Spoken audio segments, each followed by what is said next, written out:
decided to do my best Jack Torrance in the I was trying not to look at you. The thumbnail. That's what you say to me every morning. I'm trying not to look at you. Well, you put it on like 10 seconds. I'm like, oh yeah, smiling I swear like to do. Well, I always look like that anyway. So. not like that. It works out. Forgive me if I'm a little. We're back in our bunker reviewing things because we are quarantined from going out to the theater to watch a movie. So instead, thanks to video on demand, we can watch some indoors. Oh, thank God! We'll still have the religious movie later on this month. Well, I'm just glad it gives us something to do too, so we don't go crazy. Oh, honey, we've already gone crazy. We're wearing matching shirts. I got this as a present because I had a really late Valentine's Day gift for you, so I was like, that you forgot. No, I didn't forget it. I had the Lloyd painting I I'll got make for you. anything you want in there and do anything you want in there. That's right. A bed full of macaroni and cheese and hot dogs. What did she say? Like, yes, you are, and Oh, are you kidding me? when she finds out Chandler made a mixtape for, we swear this is a review for The Hunt. It's the movie where Chandler goes around hunting people. I want to see that. No, actually, I take it back. This is the movie where Dennis Reynolds from It's Always Sunny in Philadelphia goes around hunting people, much like he did in the episode of It's Always Sunny, where they went around hunting Rickety Cricket. The Hunt, which is kind of the movie that seemed like it couldn't really catch a break. I know, I felt bad for this Well, sort of. Like, I'm not a conspiracy theorist, really, so this movie, I think, was supposed to come out sometime last year, I think. And August, maybe, or September? Yeah. And they were saying that they were pushing it back because of bless you, because certain people couldn't stop sneezing in the movie theater. See, this is how this whole pandemic happened to begin with. Bless you. You okay? Yeah. Sorry. Oh, great. Well, we've got it now.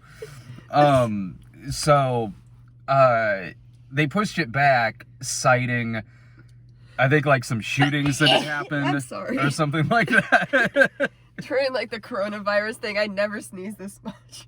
Well, that's comforting. No, what I'm saying is just kind of funny. I'm not sick, I promise. I have my sneezing fits every day, so you're good. Now I know what it's like for the other person. Yeah, it's annoying.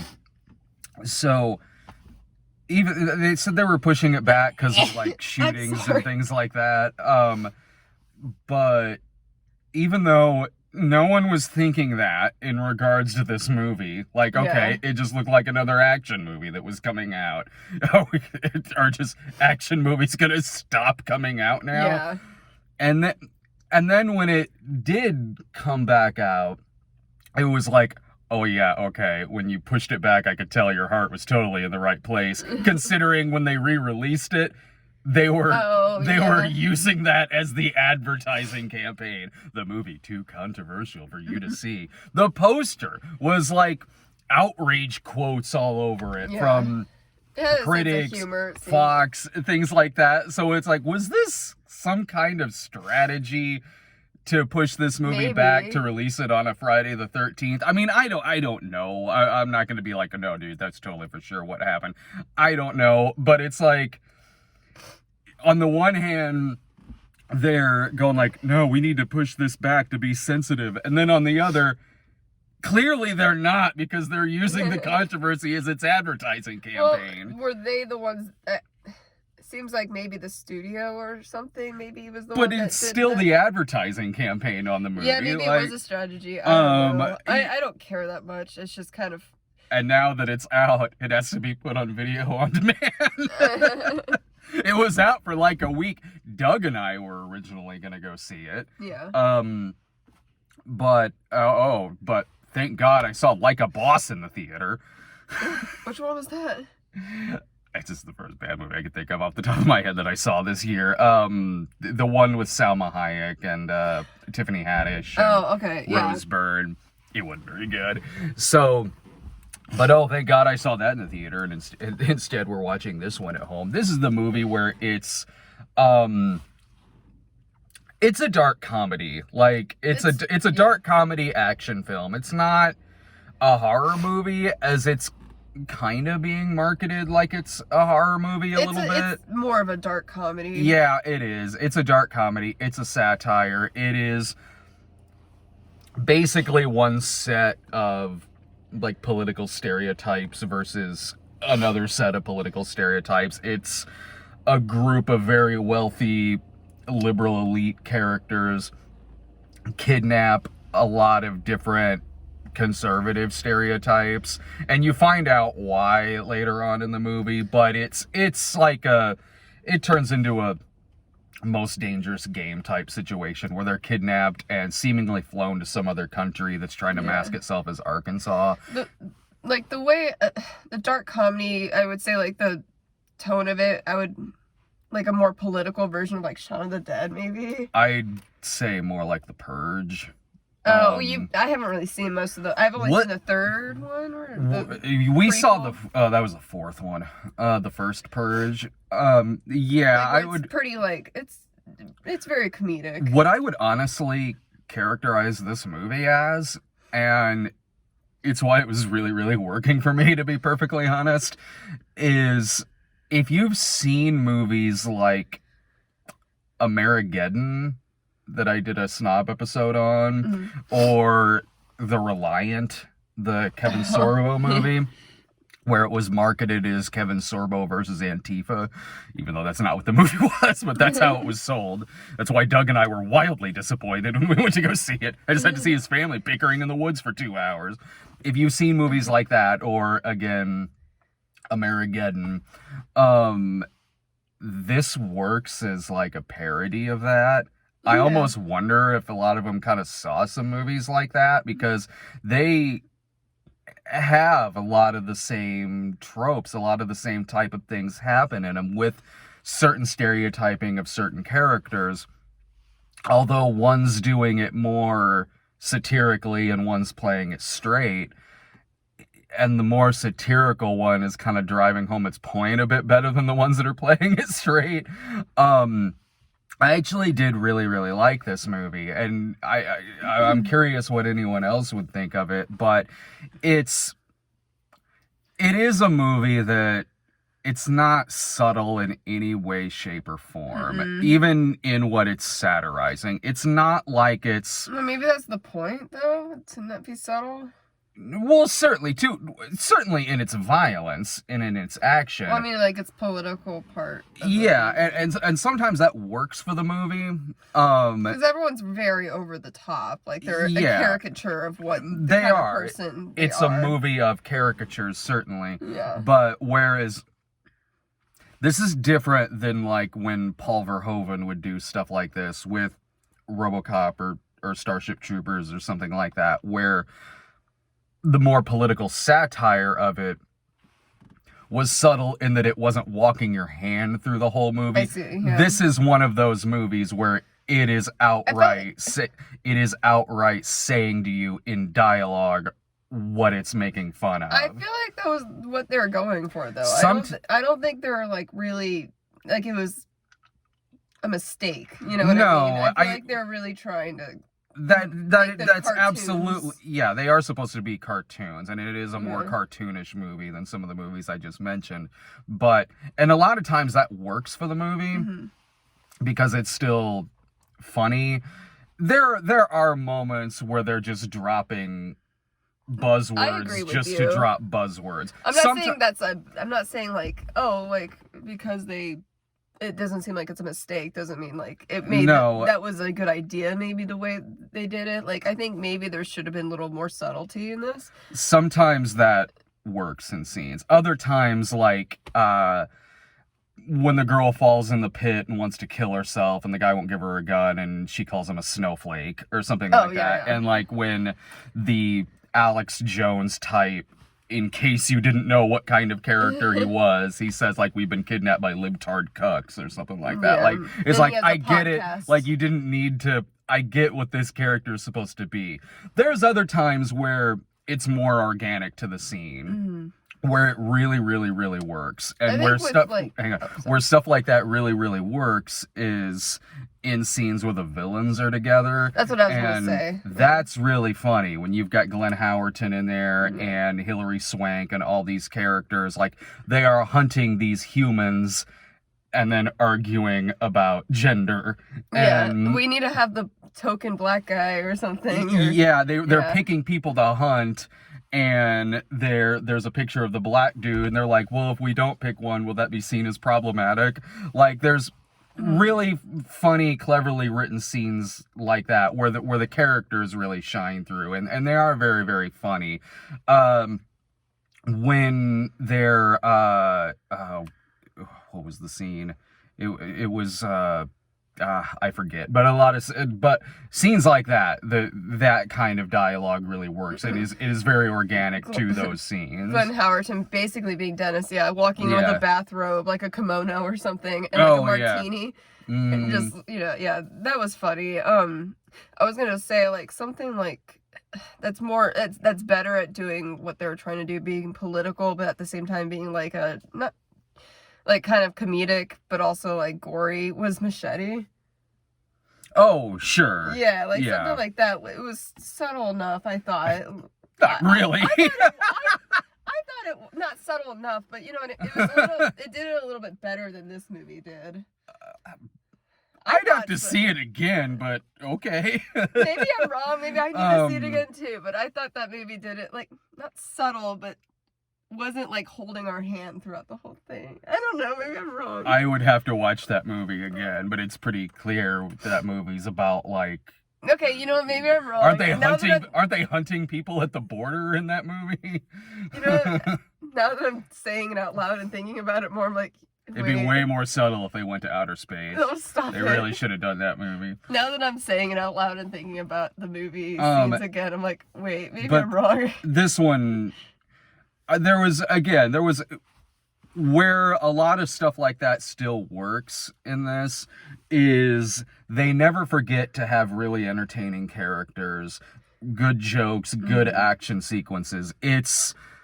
I said this to you after, and forgive me for bringing this movie up again, but it's doing something way better than what Black Christmas did last year. Another movie that was holding your hand throughout the entire thing of what it was making fun of, and that seemed like that was all that was going for. It certainly wasn't trying to be a good slasher movie because they cut it to 13-year-olds. It was a PG-13, right? Yeah. Okay. And whereas that seemed like that was superficially all they were going for and nothing else. Whereas this, is it subtle? No, but it never forgets to be a good action movie. It never forgets to have really fun characters in it and really clever jokes throughout the movie. Imagine this being a PG-13. God. That would, like, that just tells you how much, like, a rating can go, like, change a movie. And that's not even saying Black Christmas would be good if it were an R. It just means, like, you don't even have good kills in it, and it's a slasher movie. Yeah. So this is certainly an R, and it does have good. I like how it sets up the characters too, because it throws this group of characters into this most dangerous game situation, and it does it with a lot of recognizable actors that are Emma Roberts. I forget that guy's Ike name. Barinholtz. Yeah. There was a couple others I recognized too, and let's just say they're not our leads. Yeah, there's a lot of kills in this. The way that you said you liked how Betty Gilpin was introduced as a character. I did. Yeah. You don't really get a proper introduction. It's kind of just like we see her off in the distance, and she kind of just said, like, doesn't say anything because obviously they have the thing over their mouth, but it kind of like shows and doesn't tell, like, how she's good with, like, being in this kind of position. Yeah, what it does clever with her is that it introduces a lot of other characters that you might, unless you've seen the trailer. If you've seen the trailer, you know Betty Gilpin's the lead. But if you're kind of just walking into this movie, it does a pretty clever joke where you have Emma Roberts, Ike Barinholtz, and people like that, and you're not sure. It's introducing certain characters as if they might be the leads, or at least in the movie a lot. And then when a lot of these people who are being hunted are out of the movie, about 15 or so minutes in is when Betty Gilpin has her big action scene in the movie, or her first big action scene in the movie. And it's, they're good. Again, that's another scene that was clever too, where you have these two people, one of them's Amy Madigan, posing as a convenient store owner in Arkansas. Shanice from Uncle Buck, yeah. And so, and then they kill these people, but they're arguing about whether or not they should use the term blacks. Like, but I heard it on NPR. Like, that kind of joke was working in the scene. And that shortly after that is when Betty Gilpin comes into the movie. And she's probably my favorite actress working today. Yeah, you were saying that a lot during this movie. Yeah. You were like, I was like, do you have a little thing for her? It's not never mind, that's an easy joke. What? Nothing. I'll tell you later, after dark. Nothing. Okay. Well, she is hot in this movie. Mm-hmm. I love Glow. She's really good as, God, what's her name? Liberty Bell. Liberty Bell, yeah. I love her in that, and she's really good as an action hero. I've seen her do... I mean, she's done a lot of, like, work for Glow, and a lot of that is all them. Like, they're not stunts, I don't think. Stunt doubles, I don't think. I don't know. But, yeah, she certainly does the drama in that show really well. I've seen her do a lot of different genres and different kinds of characters, from drama to... Comedy, like, Isn't It Romantic? Action... with this. Yeah. And all of it she does insanely well. She's a great lead. She has fantastic action scenes in this movie. Yeah, with her and Hilary Swank. Yeah, there's a big kitchen fight in this movie. It was, a lot of really good action scenes in this movie. And she's funny in this, too. She has good one-liners. She does a lot of really good acting with her face. I was gonna say that. Yeah, like, her face, like, she'll, like, be about to do something. She'll, like, kind of do something fun with her face. She'll do these kind of twitches with her face a little bit. A lot of work with her eyes. Yeah. Especially when she's got kind of a one-liner. She's got a scene in this movie where she's telling the story of the tortoise and the hare. Oh, yeah. And it's a really well done monologue. Yeah, it's a really well done monologue, especially for how the other guy in the scene is enthralled by this story. He's like, huh. Like, it's a really, she says, like he's never heard it before. Well, like, I thought, like, I think her grandmother told her this story, and she kind of makes it sound a little more, like, dark than... And it goes darker, like, as it goes along. And this guy's like, huh. Yeah, he was really, really into this. And then when she was done telling the story, he was like, your grandmother told you this story when you were a little girl? It was the scene in the convenience store was a great introduction to this character. Yeah. Like, as far as being, like, an action hero goes. It was a really damn good scene, and she is our lead throughout this movie, and she's a great lead. Like, she's one of those actors where, even when I see her in something bad, she's hands down the best part of it. Like that Dog's Journey movie, where it's like, this movie's not very good, but I want to see Betty Gilpin's drunk mom character come back and yell at her kid for getting a dog. Like, she's that good to where she could be in a forgettable movie like that. And months later, I'm like, oh man, that scene of her was great in the movie where she's just pissed at this dog. Yeah. I mean, she's also, like, she's just really good at, she doesn't, when she does talk in this movie, it's like, she doesn't have that many lines. She'll have monologues. She does. No, like, she'll have, she's kind of like the quiet type, I feel like, and then when she does talk and her lines, like, they're really long monologues, or like really Mm-hmm. I don't know, that's what I thought. Like, she'll say like something really like a one-liner every now and then, but she doesn't have like, she has a lot of dialogue with like the guy playing Don, who's with her quite a bit, because she's usually with somebody else in the movie, like Ethan Suplee, who's the podcasting guy. And when she's in that bunker and she's got some good lines in that bunker where she has the gun on that girl. And what was it? She says something like oh wait, I can't kill her. She's a female. And she's like, can I kill you because you're a female? And she's like, yeah. And she's like, yeah, something like that. Something like that. Yeah, there were good jokes like that in the movie. So I thought the movie really worked. I did. And it's one of those movies where I could see where it wouldn't. If it was in the wrong hands, if it had the wrong people writing this movie or directing it, this could easily go south. It could easily just turn into just like these are just walking, talking political statement characters. And yeah, don't get me wrong, there is that, but it's that without ever forgetting to make these characters funny or interesting or very entertaining, or the fact that it's an action movie. Yeah. And they have to, this would be a good double feature with like a John Milius movie too, like Red Dawn or something like that, because it doesn't take itself as seriously as that by any means. But if you're looking for like a double feature, the one that's more serious and one that's kind of, again, more of a dark comedy, that would work together. Same with parodying or with coupling this with, like I said, a movie like Amerigeddon. Though Red Dawn is a million times better movie than Amerigeddon. I could see why someone wouldn't like the movie, like if they're like, well, this isn't very subtle or something, but sure. I thought it was like fun.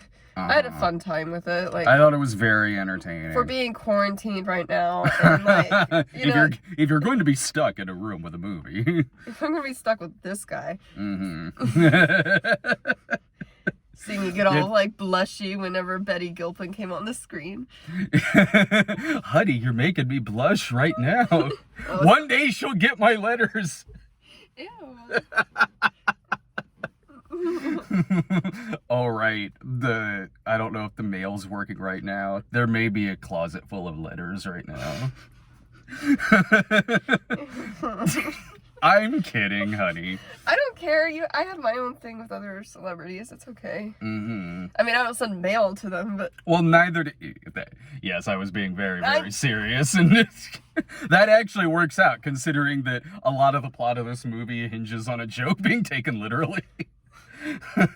Which one? The Hunt. Oh, I thought you meant there's... Never mind, sorry. What movie did you think it was? I thought you meant there was a specific joke in the movie that was... Oh, no. I was like, I don't remember... Did you fall asleep in the last half hour of this movie? No. Are you sure? Yes. Wait, what? I am really good at being sarcastic. You believe every word I say. I'm not good with picking up on sarcasm. How have you not learned? I don't know. I just don't... My brain doesn't... My skills are that good. No, like my boss will sometimes be sarcastic, and I'm like, oh, really? You'll call me and be like, I think I've just been fired. No. Anyways, we can be ourselves off camera. I don't think anyone really cares to see this. If they've made it this far in the video, they probably do. Because that's really why you watch the end of these. When there's that 5 minutes at the end of the video where we're done talking about the movie, and it's just me. It's just me picking on my wife for 5 minutes. Big bully. Anyways, I recommend it. I mean, everyone's inside right now. I do recommend so it's this. like, why not? If it was in theaters, I'd recommend it. Well, yeah, that too. Like, if it was in theaters, I would recommend it still. Yeah. Like, yeah. So, Rob and I are gonna be doing the Patreon requests, like, let's see, I think the next one we're doing is Strange Magic, the animated movie George Lucas produced. I think that's the next Patreon request we're doing. So if you want to get your Patreon requests in, we'll be doing that a lot. It's patreon.com/thecinemasnob. Also, in a couple of days, I think Bloodshot is coming to VOD. Later in the month, I think I Still Believe is. So we'll get to those as well. We'll have a lot of stuff coming up for you.